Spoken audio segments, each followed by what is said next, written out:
কুড়িয়ে পাওয়া মোবাইল ফেরত প্রাপকের হাতে লোকপুর পুলিশের।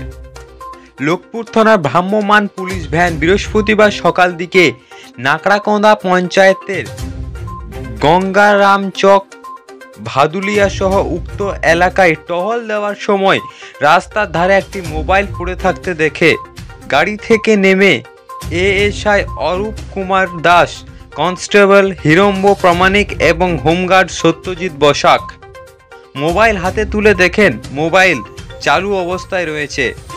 হয়তো সাইকেল বা মোটরসাইকেল থেকে যাওয়ার পথে অসাবধানতাবশত সেটা ফেলে গেছে। সেটা কুড়িয়ে লোকপুর থানা নিয়ে আসা হয় এবং প্রকৃত মালিকের সন্ধান করতে গিয়ে জানতে পারে স্থানীয় থানার জাহিদপুর গ্রামের মনোজ বাগদি নামে এক যুবকের সেই ফোনটি এবং তিনি ফোনটি হারিয়ে ফেলেছেন। এই দিন সন্ধ্যাবেলায় যুবককে থানায় ডেকে তার হারিয়ে যাওয়া ফোনটি ফিরিয়ে দেওয়া হয় লোকপুর থানার পক্ষ থেকে। হারিয়ে যাওয়া মোবাইল ফোন ফেরত পেয়ে স্বভাবতই খুশি এবং সাথে সাথে লোকপুর থানা পুলিশদেরকে ধন্যবাদ জ্ঞাপন করেছেন। লোকপুর থেকে শেখ রিয়াজউদ্দিনের রিপোর্ট, সিউড়ি টাইমস।